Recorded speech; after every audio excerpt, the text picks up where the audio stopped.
First ನನಗೆ trigger ಆಗಿದ್ದು ಒಲೆಮಾರಿ topic. ನಿಮ್ಮೂರು ಒಲೆಮಾರಿ ನಮ್ಮೂರಿಗೆ ತಗೊಂಡು ಹೋಗ್ತೀನಿ ಅಂತ ಮೂರು ಟೈಮ್ ಕೂಗೋದು. ಗ್ರೂಪಿಂದ ನಮ್ಮ ಟೀಮಿಂದ ಮೆಸೇಜ್ ಬರ್ತಾ ಇರುತ್ತೆ, ಹೊಸಪೇಟೆಯಲ್ಲಿ ಈ ಥರ ಕಂಪ್ನಿಯಲ್ಲಿ ಈ ಜನಗಳ ಮೇಲೆ ಜನಗಳೆದ್ದು. ಅದೆಲ್ಲ ನಾನು ಮಾಡಿದ್ದು. ನಾನು ಚಿಕ್ಕವನಿದ್ದ ಕಾಲೇಜ್ ಟೈಮಲ್ಲಿ ಟ್ರ್ಯಾಕ್ಟ್ರಲ್ಲಿ ಹೋಗಿ ಸಿನಿಮಾ ನೋಡಿದ್ದು. ಕ್ಯೂವಲ್ಲಿ ನಿಂತು ಸಿಗಲ್ಲ ಅಂತ ಗೊತ್ತು. ಅಡ್ಡ ದಾರಿ ಹಿಡ್ದಾಗ ಎಷ್ಟು ಗಲಾಟೆ ಆಗುತ್ತೆ, ಪೊಲೀಸು ಅದು ಇದು ಬರೋದಿದೆಯಲ್ಲ. 4-5 ಥಿಯೇಟ್ರು ಮುಚ್ಚಿಬಿಟ್ಟಿದ್ರಂತೆ. ವಾಪಸ್ ಓಪನ್ ಆಗಿ ಅವರು ಮುಚ್ಚೋಗುವಂಥ ಥಿಯೇಟ್ರ್ಗಳು ಮತ್ತೆ ತೆರ್ಕೊಂಡಿದ್ದಾವೆ ಅನ್ನೋದೊಂದು. ಮೊನ್ನೆ ಬಾಸ್ ಹೇಳಿದ್ದದೆ, ಈ ಸಿನಿಮಾ ಹಿಟ್ ಆಗಿದ್ದು ಬರೀ ನಮಗಲ್ಲ, ಎಷ್ಟೋ ಸಿನಿಮಾಗಳು ಮಾಡ್ಬೇಕು ಅಂದ್ಕೊಂಡಿರ್ತಾರೆ, ಅವೆಲ್ಲ ಸ್ಟಾರ್ಟ್ ಆಗುತ್ತೆ. ಆ ಥರ ನಾವು DD ಒಂದಿದ್ದಾಗ ಫ್ರೈಡೇ ಸ್ಯಾಟರ್ಡೇ ಒಂದು ಸಿನಿಮಾಗೆ ಅದು ಒಂದು ಅಡಿಕ್ಷನ್ ಇದೆ ಅಲ್ಲ, ಎಷ್ಟು ಕಷ್ಟ ಇದೆ ಅಲ್ಲ ಒಂದು ಥಿಯೇಟ್ರ್ ಮೇಂಟೈನ್ ಮಾಡೋದು. ನಿಜವಾಗ್ಲೂ ತುಂಬ ಕಷ್ಟ ಇದೆ. ಆತ್ಮೀಯ ಕನ್ನಡ ಪಿಕ್ಚರ್ ವೀಕ್ಷಕರಿಗೆ ನಮಸ್ಕಾರ. ಕಾಟೇರ ಇಂಡಸ್ಟ್ರಿಗೆ ದೊಡ್ಡ ಎನರ್ಜಿಯನ್ನು ಕೊಟ್ಟಿದೆ. ವರ್ಷಾಂತ್ಯಕ್ಕೆ ಬಂದು ಈ ವರ್ಷದ ಆರಂಭದಲ್ಲೂ ಕೂಡ ಕನ್ನಡ ಚಿತ್ರರಂಗಕ್ಕೆ ವಿಶೇಷವಾದಂತಹ ಒಂದು ಚೈತನ್ಯವನ್ನು ತುಂಬಿದೆ. ತುಂಬ ದೊಡ್ಡ ಮಟ್ಟದಲ್ಲಿ ಎನರ್ಜಿ ಫಾರ್ಮ್ ಆಗಿದೆ. ಅದೇ ರೀತಿ ಇದರ ಫಾಲೋಡ್ ಬೈ ತುಂಬ ಸಿನಿಮಾಗಳು ಕೂಡ ರಿಲೀಸಿಗೆ ನಿಂತಿದ್ದಾವೆ. ಇಂಥ ಹೊತ್ತಲ್ಲಿ ನನ್ನ ಜೊತೆಗೆ ಕಾಟೇರ ಕಥೆಗಾರರು, ಈ ಜನ್ರೇಷನ್ನ ತುಂಬ ಒಳ್ಳೆಯ ನಿರ್ದೇಶಕರು, ಅವರ ಸಿನಿಮಾಗಳು ಎಲ್ಲವನ್ನು ನಾವು ಫಾಲೋ ಮಾಡಿದ್ದೀವಿ. ಜಡೇಶ್ ಅವರು ಕಥೆಗಾರರು, ನಿರ್ದೇಶಕರು ನಮ್ಮ ಜೊತೆಗಿದ್ದಾರೆ. ಕಾರ್ಯಕ್ರಮಕ್ಕೆ ಸ್ವಾಗತ ಜಡೇಶ್ ಅವರೇ. Thank you. ತುಂಬ ದಿನಗಳಿಂದ ನಿಮ್ಮ ಜೊತೆಗೆ ಒಂದಷ್ಟು ಮಾತುಕತೆ ಮಾಡಬೇಕು ಅಂತ ನನಗೆ ವೈಯಕ್ತಿಕವಾಗಿತ್ತು. ಕಾಟೇರ ಬರೋಕ್ಕಿಂತ ಮೊದಲೇ ಅದಿತ್ತು, ಆದರೆ ಕಾಟೇರ ಬಂದ ಮೇಲೆ ಆ ಕುತೂಹಲ ತುಂಬ ಹೆಚ್ಚಾಗಿತ್ತು. ಸೊ ಹಾಗಾಗಿ ಸುಮಾರು ಜನಕ್ಕೆ ಗೊತ್ತಿಲ್ಲ, ಅಂದರೆ ಜಡೇಶು ನಿರ್ದೇಶಕರಾಗಿ ಗೊತ್ತು, ಅಥವಾ ಅವರು ನೀವು ಕಥೆಗಾರರಾಗಿ ಇವತ್ತು ಗೊತ್ತು. ಆದರೆ ನೀವು ಹೇಗೆ ಬಂದ್ರಿ, ನೀವು ಯಾರು ಅನ್ನೋದು ತುಂಬ ಜನಕ್ಕೆ ಗೊತ್ತಿಲ್ಲ. ಸೊ ಅದನ್ನು ಪರಿಚಯ ಮಾಡುವಂಥ ಒಂದು ಪ್ರಯತ್ನವನ್ನು ಇವತ್ತು ಮಾಡ್ತೀನಿ. ಸೊ ಅದಕ್ಕೂ ಮೊದಲು ಅಭಿನಂದನೆಗಳು ನಿಮಗೆ. Thank you. ಕಾಟೇರ 100 ಕೋಟಿ ಮಾಡುತ್ತೆ ಒಂದೇ ವಾರದಲ್ಲಿ. ಈ ಥರ ಜನ ಟ್ರ್ಯಾಕ್ಟ್ರಲ್ಲಿ, ಲಾರಿಗಳಲ್ಲಿ ಬರ್ತಾರೆ, ರೈತರು ಬಂದು ಮುಗಿಬಿದ್ದು ಸಿನಿಮಾ ನೋಡ್ತಾರೆ, ಫ್ಯಾಮಿಲಿಗಳು ಬರುತ್ತೆ ಅನ್ನೋ ನಿರೀಕ್ಷೆ ಇತ್ತಾ? ನಿಜವಾಗ್ಲೂ ಇರಲಿಲ್ಲ. ಒಂದು ನಮ್ದೇನಂತಂದರೆ ಒಂದು ಅದ್ಭುತವಾದ ರೆಸ್ಪಾನ್ಸ್ ಸಿಗುತ್ತೆ ಅಂತ ಇತ್ತು. ಯಾಕಂದರೆ ಒಳ್ಳೆ ಸಿನಿಮಾ ಮಾಡಿದ್ವಿ ಅನ್ನೋದು ನಮಗೊಂದು ಇದಿತ್ತು. ಬಿಟ್ಟರೆ ಕಮರ್ಷಿಯಲಿ ಇಷ್ಟೊಂದು ಇರಲಿಲ್ಲ.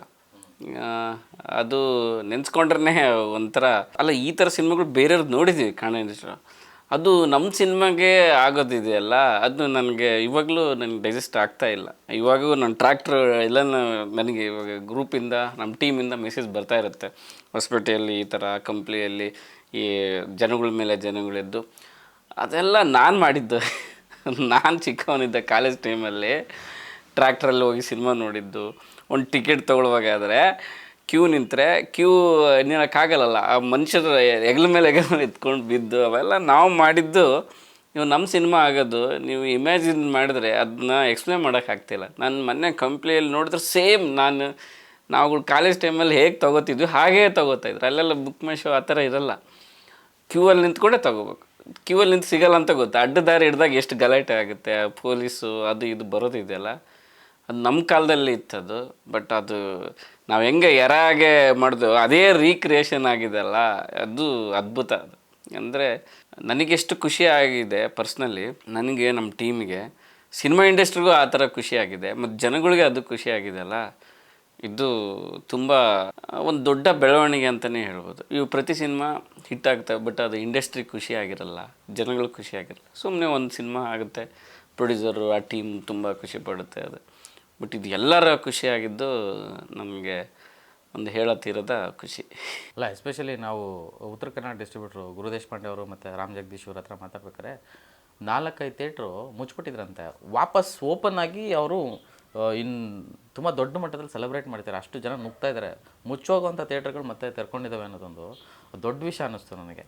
ಅದು ಎಸ್ಪೆಷಲಿ ಉತ್ತರ ಕರ್ನಾಟಕದ ಭಾಗದಲ್ಲಿ. ಆ್ಯಕ್ಚುಲಿ ಮೊನ್ನೆ ಬಾಸ್ ಹೇಳಿದ್ದದೆ, ಈ ಸಿನಿಮಾ ಹಿಟ್ ಆಗಿದ್ದು ಬರೀ ನಮಗಲ್ಲ, ಎಷ್ಟೋ ಸಿನಿಮಾಗಳು ನಿಂತಿರ್ತವೆ, ಅದರಿಂದ ಫೈನಾನ್ಸಿಂದ ನಿಂತಿರ್ತವೆ, ಮತ್ತೆ ರೀಸ್ಟಾರ್ಟ್ ಆಗುತ್ತೆ. ಎಷ್ಟೋ ಸಿನಿಮಾಗಳು ಮಾಡ್ಬೇಕು ಅಂದ್ಕೊಂಡಿರ್ತಾರೆ, ಅವೆಲ್ಲ ಸ್ಟಾರ್ಟ್ ಆಗುತ್ತೆ. ಬರೀ ಈ ಥರದಿಂದ ಈ ಸಿನಿಮಾ ಆಗಿದ್ದು ಭಾಳ ಖುಷಿ ಇದೆ ಅಂತ ಅವ್ರು ಹಂಚ್ಕೊಂಡ್ರು. ಅದೇ ಥರ ಥಿಯೇಟ್ರ್ ಕೂಡ. ಇವತ್ತು ಥಿಯೇಟ್ರ್ಗಳು ತುಂಬ ಸಮಸ್ಯೆ ಎದುರಾಯ್ತು ಆ ಕೊರೋನಾದಿಂದ.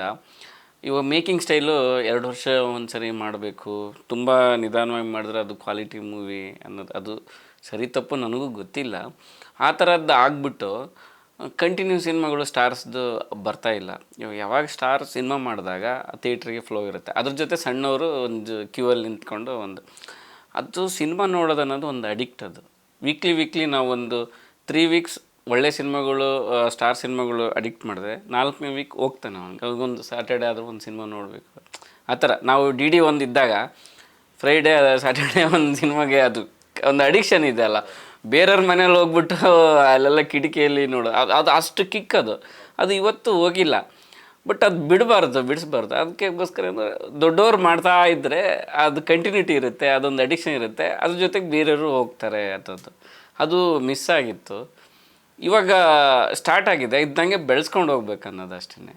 ಹಿಂಗೆ ಬೆಳೆಸ್ಕೊಂಡು ಹೋದ್ರೆ ಇನ್ನಷ್ಟು ಥಿಯೇಟ್ರ್ಗಳು ಬರೋಕ್ಕೆ ಸಾಧ್ಯ ಆಗುತ್ತೆ.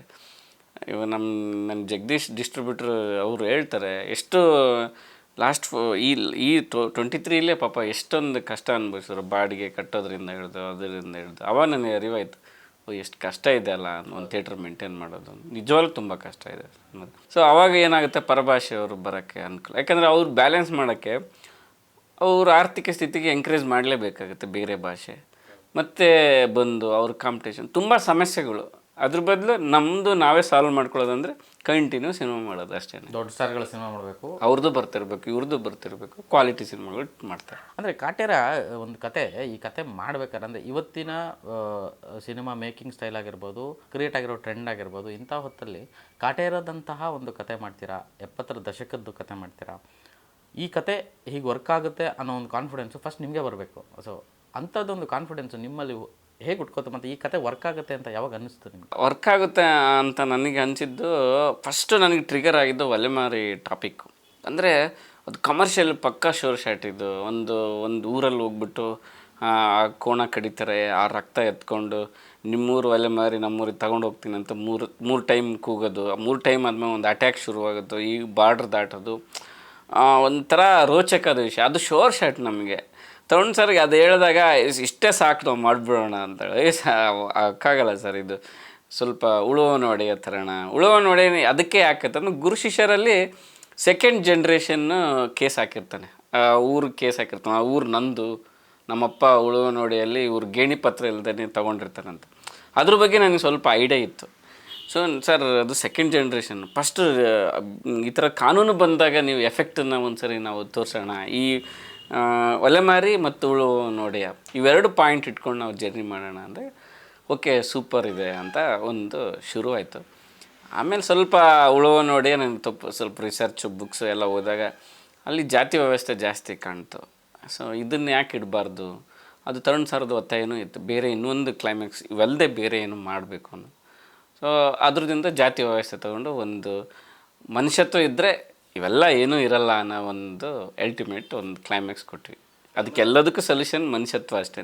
ಇಲ್ಲ, ಇದು ಈ ಸಿನಿಮಾ ರಿಲೀಸ್ಗಿಂತ ಮೊದಲು ನಿಮ್ಮ ತಂಡವನ್ನು ನಾವು ಮಾತಾಡಿಸ್ಬೇಕಾದ್ರೆ ಒಂದು ಇದಾಗಿತ್ತು, ಇವರು ಹಿಂಗೆ ಹೇಳ್ತಿದಾರಲ್ಲ, ಇದನ್ನ ಎಷ್ಟು ಸೂಕ್ಷ್ಮವಾಗಿ ಮಾಡಿರ್ಬೋದು ಅನ್ನೋ ಒಂದು ಆತಂಕ ಅಂತೂ ಇತ್ತು. ಯಾಕೆಂದರೆ ಮೇಲು ಕೀಳು ಅಥವಾ ಸಮಾಜದಲ್ಲಿ ಇವತ್ತಿನ ಜಾತಿ ಪದ್ಧತಿ ಅಥವಾ ಏನಿದೆ ಅದನ್ನು ಅಷ್ಟು ನೇರವಾಗಿ ಹೇಳೋದಕ್ಕೆ ಕಷ್ಟ ಆಗುತ್ತೆ. ಆದರೆ ಆ ಒಂದು ವಿಚಾರನ ಇವ್ರು ಹೆಂಗೆ ಹೇಳಿರ್ಬೋದು ಅನ್ನೋದೊಂದು ಕುತೂಹಲ ದೊಡ್ಡದಾಗಿತ್ತು. ನಿಮ್ಮನ್ನೇ ಸೆಲೆಬ್ರಿಟಿ ಪ್ರೀಮಿಯರ್ ಆದಮೇಲೆ ಹೇಳ್ತಾಯಿದ್ರಿ, ಬುಕ್ಸ್ ರೆಫರ್ ಮಾಡಿದ್ವಿ, ಸುಮಾರು ದೊಡ್ಡ ಲೇಖಕರದ ಪುಸ್ತಕಗಳನ್ನ ರೆಫರ್ ಮಾಡಿದ್ರಿ, ಮತ್ತು ನಿಮ್ಮ ಹಿರಿಯರು ಯಾರೋ ಅಜ್ಜಿ ಕತೆ ಹೇಳಿದರು ವಿಚಾರ. ಸೊ ಅದು ಹೆಂಗೆ ಅದು ಕಾಟೇರಗೆ? ನನಗೆ ಇವಾಗ ನೀವು ಹಿಂದಿನ ಗುರು ಶಿಷ್ಯರಾಗಿರ್ಬೋದು, ಜೆಂಟ್ಲ್ಮನ್ ಆಗಿರ್ಬೋದು, ಇನ್ಕ್ಲೂಡಿಂಗ್ ನಂದು ರಾಜಹಂಸ ಅಂತ ನನ್ನ ಫಸ್ಟ್ ಮೂವಿ, ಅಲ್ಲೂ ಡ್ರಾಮಾ ಬೇಸ್ಡ್ ಇಟ್ಕೊಂಡಿದ್ದೆ. ಅದು ಪ್ರೆಸೆಂಟೇಷನ್ ಸ್ವಲ್ಪ ನಾನ್ ಸಿಂಕ್ ಆಗಿದ್ದು. ನಂದು ಕತೆ ಕಟ್ಟುವುದು ನನಗೆ ಮೊದಲಿಂದ ಅದು ಅಭ್ಯಾಸ ಆಗಿದೆ. ಅದು ನಮ್ಮ ಅಜ್ಜಿಯಿಂದ ಅಂತ ನಾನು ಒಂದು ಡಿಕೋಡ್ ಮಾಡಿದಾಗ ಯಾಕೆ ಬಂತು ಇದು, ನಾನು ಅದರದ್ದು ಹಿನ್ನೆಲೆ ಇಲ್ಲ, ನಮ್ಮ ಫ್ಯಾಮಿಲಿ ರೈತರು ಅಂತ. ನಮ್ಮ ಅಜ್ಜಿ ಅಂದರೆ ಅಜ್ಜಿ, ಅವ್ರ ಮುತ್ತಜ್ಜಿ, ಅವರು ಒಂದು 105 ವರ್ಷ ಹಂಗೆ ಬದುಕಿದ್ರು. ಅವ್ರು ಬೆಡ್ ರಿಡನ್ ಆದಾಗ ದಿನ ಟೈಮ್ ಪಾಸಿಗೆ ಏನೋ ಹೇಳಬೇಕು ನಮಗೆ. ನಾವು ಏನಂದರೆ ಕತೆ ಹೇಳಿದ್ರೆ ಮಾತ್ರ ಅವ್ರ ಹತ್ರ ಕೂಡೋರು, ಇಲ್ಲ ಅಂದರೆ ನಾವು ಆಟ ಆಡೋಕೆ ಹೋದ್ವಿ. ಅವರು ನಮ್ಮನ್ನು ಹಿಡ್ದಿಡೋಕ್ಕೆ ದಿನ ಏನೋ ಒಂದು ಕತೆ ಒಗೆಯೋರು. ಅವ್ರು ಉಡ್ಸ್ಕೊಂಡು ಹೇಳೋರು, ರಿಯಲ್ ಲೈಫ್ ಹೇಳೋರು, ಏನೋ ಒಂದು ಕತೆ ರೂಪದಲ್ಲಿ ಬುಡಿಮೆಕಾಯಿ ಅಂತ ಸೌತೆಕಾಯಿದು ಏನೇನೋ ಕತೆ ಹೇಳೋರು. ಅವಾಗಿಂದ ನನ್ನ ಕತೆ ಕೇಳಿ ಕೇಳಿ ಕೇಳಿ ಒಂದು ಕಟ್ಟೋದು ಅನ್ನೋದು ಶುರುವಾಯಿತು. ಅಂದರೆ ಅವರು ಸ್ಪಾಂಟೇನಿಯಸ್ಸಾಗಿ ಕಟ್ಟಿ ನನಗೆ ಕತೆ ಹೇಳೋರು. ಸೊ ಅದೇ ನನಗೆ ರಕ್ತದಲ್ಲಿ ಸೇರಿಬಿಟ್ಟಿದೆ ಅನ್ಸುತ್ತೆ. ಅದ್ರ ಜೊತೆ ಜರ್ನಿ, ನಮಗೆ ಟಿ ವಿ ಇಲ್ಲ, ಏನಿಲ್ಲ, ಕರೆಂಟು ಇಲ್ಲ ನಾನು ಓದ ಊರಲ್ಲಿ. ಸೊ ಇದೇ ನನ್ನ ಮೇಜರ್ ಎಂಟರ್ಟೈನ್ಮೆಂಟ್. ಸೊ ನನಗೆ ಅದೇ ಸ್ಟ್ರೆಂತ್ ಅನಿಸುತ್ತೆ ಇವಾಗ ಕತೆ ಕಟ್ಟೋದು. ಎಷ್ಟೋ ಸಾರಿ ನಮ್ಮ ಟೀಮಿಗೆ, ನಮ್ಮ ಫ್ರೆಂಡ್ ಸರ್ಕಲ್ಗೆ ಇವತ್ತು ಪ್ರೆಸೆಂಟೇಷನ್ ಭಾಳ ಇಂಪಾರ್ಟೆಂಟ್, ಕತೆ ಅಲ್ಲ ಅಂತ ಹೇಳ್ತಾರೆ. ನೀನಿನ್ನ ಓಲ್ಡ್ ಸ್ಕೂಲು, ಇವತ್ತು ಪ್ರೆಸೆಂಟೇಷನ್ ಜಸ್ಟ್ ಒಂದು ಐಡಿಯಾ ತೊಗೋಬೇಕು, ಅದು ಪ್ರೆಸೆಂಟೇಷನಲ್ಲೇ ಹಿಡಿಬೇಕು ಅಂತ. ನನಗೆ ಗೊತ್ತಿಲ್ಲ ಅದು, ನಾನು ಕತೆ ಕಟ್ಟೋದೇ ನನ್ನದು ಸ್ಟ್ರೆಂತು, ನಾನು ಅದೇ ಕತೆ ಕಟ್ಟೋದು. ಗುರು ಶಿಷ್ಯರನ್ನು ಅಷ್ಟೇ ಕತೆ ಕಟ್ಟಿದ್ದು, ಇದು ನನ್ನ ಕತೆ ಕಟ್ಟಿದ್ದು. ಬಟ್ ಎರಡೂ ನನಗೆ ತುಂಬ ರೆಸ್ಪಾನ್ಸ್ ಸಿಕ್ಕಿದೆ. ಅದು ಇರ್ಬೋದು, ಬಟ್ ನನ್ನ ಸ್ಟ್ರೆಂತ್ ಇಷ್ಟು. ಅಕ್ಕಾಗಲ್ಲ ಸರ್, ಇದು ಸ್ವಲ್ಪ ಉಳುವವನ ಒಡೆಯ ಥರಣ. ಉಳುವವನ ಒಡೆಯ ಅದಕ್ಕೆ ಯಾಕಂತಂದ್ರೆ ಗುರು ಶಿಷ್ಯರಲ್ಲಿ ಸೆಕೆಂಡ್ ಜನ್ರೇಷನ್ನು ಕೇಸ್ ಹಾಕಿರ್ತಾನೆ, ಊರು ಕೇಸ್ ಹಾಕಿರ್ತಾನೆ. ಆ ಊರು ನಂದು, ನಮ್ಮಪ್ಪ ಉಳುವವನ ಒಡೆಯಲ್ಲಿ ಇವ್ರು ಗೇಣಿ ಪತ್ರ ಇಲ್ದೇ ತೊಗೊಂಡಿರ್ತಾರಂತ. ಅದ್ರ ಬಗ್ಗೆ ನನಗೆ ಸ್ವಲ್ಪ ಐಡಿಯಾ ಇತ್ತು. ಸೊ ಸರ್, ಅದು ಸೆಕೆಂಡ್ ಜನ್ರೇಷನ್. ಫಸ್ಟ್ ಈ ಥರ ಕಾನೂನು ಬಂದಾಗ ನೀವು ಎಫೆಕ್ಟನ್ನು ಒಂದು ಸರಿ ನಾವು ತೋರಿಸೋಣ. ಈ ಒಲೆಮಾರಿ ಮತ್ತು ಉಳುವವನ ಒಡೆಯ ಇವೆರಡು ಪಾಯಿಂಟ್ ಇಟ್ಕೊಂಡು ನಾವು ಜರ್ನಿ ಮಾಡೋಣ ಅಂದರೆ ಓಕೆ ಸೂಪರ್ ಇದೆ ಅಂತ ಒಂದು ಶುರು ಆಯಿತು. ಆಮೇಲೆ ಸ್ವಲ್ಪ ಉಳುವವನ ಒಡೆಯ ನನಗೆ ಸ್ವಲ್ಪ ರಿಸರ್ಚ್ ಬುಕ್ಸು ಎಲ್ಲ ಓದಾಗ ಅಲ್ಲಿ ಜಾತಿ ವ್ಯವಸ್ಥೆ ಜಾಸ್ತಿ ಕಾಣ್ತು. ಸೊ ಇದನ್ನು ಯಾಕೆ ಇಡಬಾರ್ದು, ಅದು ತರುಣ್ ಸರ್ದು ಒತ್ತಾಯನೂ ಇತ್ತು, ಬೇರೆ ಇನ್ನೊಂದು ಕ್ಲೈಮ್ಯಾಕ್ಸ್ ಇವೆಲ್ಲದೆ ಬೇರೆ ಏನು ಮಾಡಬೇಕು ಅನ್ನೋ. ಸೊ ಅದ್ರದಿಂದ ಜಾತಿ ವ್ಯವಸ್ಥೆ ತೊಗೊಂಡು ಒಂದು ಮನುಷ್ಯತ್ವ ಇದ್ದರೆ ಇವೆಲ್ಲ ಏನೂ ಇರಲ್ಲ ಅನ್ನೋ ಒಂದು ಅಲ್ಟಿಮೇಟ್ ಒಂದು ಕ್ಲೈಮ್ಯಾಕ್ಸ್ ಕೊಟ್ವಿ. ಅದಕ್ಕೆಲ್ಲದಕ್ಕೂ ಸೊಲ್ಯೂಷನ್ ಮನುಷ್ಯತ್ವ ಅಷ್ಟೇ. ಇಲ್ಲ, ಇದು ಈ ಸಿನಿಮಾ ಪ್ರೀ ರಿಲೀಸ್ಗಿಂತ ಮೊದಲು ನಿಮ್ಮ ತಂಡವನ್ನು ನಾವು ಮಾತಾಡಿಸ್ಬೇಕಾದ್ರೆ ಒಂದು ಇದಾಗಿತ್ತು, ಇವರು ಹಿಂಗೆ ಹೇಳ್ತಿದಾರಲ್ಲ, ಇದನ್ನ ಎಷ್ಟು ಸೂಕ್ಷ್ಮವಾಗಿ ಮಾಡಿರ್ಬೋದು ಅನ್ನೋ ಒಂದು ಆತಂಕ ಅಂತೂ ಇತ್ತು. ಯಾಕೆಂದರೆ ಮೇಲು ಕೀಳು ಅಥವಾ ಸಮಾಜದಲ್ಲಿ ಇವತ್ತಿನ ಜಾತಿ ಪದ್ಧತಿ ಅಥವಾ ಏನಿದೆ ಅದನ್ನು ಅಷ್ಟು ನೇರವಾಗಿ ಹೇಳೋದಕ್ಕೆ ಕಷ್ಟ ಆಗುತ್ತೆ. ಆದರೆ ಆ ಒಂದು ವಿಚಾರನ ಇವ್ರು ಹೆಂಗೆ ಹೇಳಿರ್ಬೋದು ಅನ್ನೋದೊಂದು ಕುತೂಹಲ ದೊಡ್ಡದಾಗಿತ್ತು. ನೀವು ಮೊನ್ನೆ ಸೆಲೆಬ್ರಿಟಿ ಪ್ರೀಮಿಯರ್ ಆದಮೇಲೆ ಹೇಳ್ತಾ ಇದ್ರಿ, ಬುಕ್ಸ್ ರೆಫರ್ ಮಾಡಿದ್ವಿ, ಸುಮಾರು ದೊಡ್ಡ ದೊಡ್ಡ ಲೇಖಕರದ ಪುಸ್ತಕಗಳನ್ನ ರೆಫರ್ ಮಾಡಿದ್ರಿ, ಮತ್ತು ನಿಮ್ಮ ಹಿರಿಯರು ಯಾರೋ ಅಜ್ಜಿ ಕತೆ ಹೇಳಿದರು ವಿಚಾರ. ಸೊ ಅದು ಹೆಂಗೆ ಅದು ಕಾಟೇರಾಗೆ? ನನಗೆ ಇವಾಗ ನೀವು ಹಿಂದಿನ ಗುರು ಶಿಷ್ಯರಾಗಿರ್ಬೋದು, ಜೆಂಟ್ಲ್ಮನ್ ಆಗಿರ್ಬೋದು, ಇನ್ಕ್ಲೂಡಿಂಗ್ ನಂದು ರಾಜಹಂಸ ಅಂತ ನನ್ನ ಫಸ್ಟ್ ಅಲ್ಲೂ ಡ್ರಾಮಾ ಬೇಸ್ಡ್ ಇಟ್ಕೊಂಡಿದ್ದೆ. ಅದು ಪ್ರೆಸೆಂಟೇಷನ್ ಸ್ವಲ್ಪ ನಾನ್ ಸಿಂಕ್ ಆಗಿದ್ದು. ನಂದು ಕತೆ ಕಟ್ಟುವುದು ನನಗೆ ಮೊದಲಿಂದ ಅದು ಅಭ್ಯಾಸ ಆಗಿದೆ. ಅದು ನಮ್ಮ ಅಜ್ಜಿಯಿಂದ ಅಂತ ನಾನು ಒಂದು ಡಿಕೋಡ್ ಮಾಡಿದಾಗ ಯಾಕೆ ಬಂತು ಇದು, ನಾನು ಅದ್ರದ್ದು ಹಿನ್ನೆಲೆ ಇಲ್ಲ, ನಮ್ಮ ಫ್ಯಾಮಿಲಿ ರೈತರು ಅಂತ. ನಮ್ಮ ಅಜ್ಜಿ ಅಂದರೆ ಅಜ್ಜಿ, ಅವ್ರ ಮುತ್ತಜ್ಜಿ, ಅವರು ಒಂದು 105 ವರ್ಷ ಹಂಗೆ ಬದುಕಿದ್ರು. ಅವ್ರು ಬೆಡ್ ರಿಡನ್ ಆದಾಗ ದಿನ ಟೈಮ್ ಪಾಸಿಗೆ ಏನೋ ಹೇಳಬೇಕು ನಮಗೆ. ನಾವು ಏನಂದರೆ ಕತೆ ಹೇಳಿದ್ರೆ ಮಾತ್ರ ಅವ್ರ ಹತ್ರ ಕೂಡೋರು, ಇಲ್ಲ ಅಂದರೆ ನಾವು ಆಟ ಆಡೋಕೆ ಹೋದ್ವಿ. ಅವರು ನಮ್ಮನ್ನು ಹಿಡ್ದಿಡೋಕ್ಕೆ ದಿನ ಏನೋ ಒಂದು ಕತೆ ಒಗೆಯೋರವರು. ಅವ್ರು ಉಡ್ಸ್ಕೊಂಡು ಹೇಳೋರು, ರಿಯಲ್ ಲೈಫ್ ಹೇಳೋರು, ಏನೋ ಒಂದು ಕತೆ ರೂಪದಲ್ಲಿ ಬುಡಿಮೆಕಾಯಿ ಅಂತ ಸೌತೆಕಾಯಿದು ಏನೇನೋ ಕತೆ ಹೇಳೋರು. ಅವಾಗಿಂದ ನನ್ನ ಕತೆ ಕೇಳಿ ಕೇಳಿ ಕೇಳಿ ಒಂದು ಕಟ್ಟೋದು ಅನ್ನೋದು ಶುರುವಾಯಿತು. ಅಂದರೆ ಅವರು ಸ್ಪಾಂಟೇನಿಯಸ್ ಕಟ್ಟಿ ನನಗೆ ಕತೆ ಹೇಳೋರು. ಸೊ ಅದೇ ನನಗೆ ರಕ್ತದಲ್ಲಿ ಸೇರಿಬಿಟ್ಟಿದೆ ಅನ್ಸುತ್ತೆ. ಅದ್ರ ಜೊತೆ ಜರ್ನಿ, ನಮಗೆ ಟಿ ವಿ ಇಲ್ಲ, ಏನಿಲ್ಲ, ಕರೆಂಟು ಇಲ್ಲ ನಾನು ಓದ ಊರಲ್ಲಿ. ಸೊ ಇದೇ ನನ್ನ ಮೇಜರ್ ಎಂಟರ್ಟೈನ್ಮೆಂಟ್. ಸೊ ನನಗೆ ಅದೇ ಸ್ಟ್ರೆಂತ್ ಅನಿಸುತ್ತೆ ಇವಾಗ ಕತೆ ಕಟ್ಟೋದು. ಎಷ್ಟೋ ಸಾರಿ ನಮ್ಮ ಟೀಮಿಗೆ, ನಮ್ಮ ಫ್ರೆಂಡ್ ಸರ್ಕಲ್ಗೆ ಇವತ್ತು ಪ್ರೆಸೆಂಟೇಷನ್ ಭಾಳ ಇಂಪಾರ್ಟೆಂಟ್, ಕತೆ ಅಲ್ಲ ಅಂತ ಹೇಳ್ತಾರೆ. ನೀನಿನ್ನ ಓಲ್ಡ್ ಸ್ಕೂಲು, ಇವತ್ತು ಪ್ರೆಸೆಂಟೇಷನ್ ಜಸ್ಟ್ ಒಂದು ಐಡಿಯಾ ತೊಗೋಬೇಕು, ಅದು ಪ್ರೆಸೆಂಟೇಷನಲ್ಲೇ ಹಿಡಿಬೇಕು ಅಂತ. ನನಗೆ ಗೊತ್ತಿಲ್ಲ ಅದು, ನಾನು ಕತೆ ಕಟ್ಟೋದೇ ನನ್ನದು ಸ್ಟ್ರೆಂತು, ನಾನು ಅದೇ ಕತೆ ಕಟ್ಟೋದು. ಗುರು ಶಿಷ್ಯರನ್ನು ಅಷ್ಟೇ ಕತೆ ಕಟ್ಟಿದ್ದು, ಇದು ನನ್ನ ಕತೆ ಕಟ್ಟಿದ್ದು. ಬಟ್ ಎರಡೂ ನನಗೆ ತುಂಬ ರೆಸ್ಪಾನ್ಸ್ ಸಿಕ್ಕಿದೆ. ಅದು ಇರ್ಬೋದು, ಬಟ್ ನನ್ನ ಸ್ಟ್ರೆಂತ್ ಇಷ್ಟು.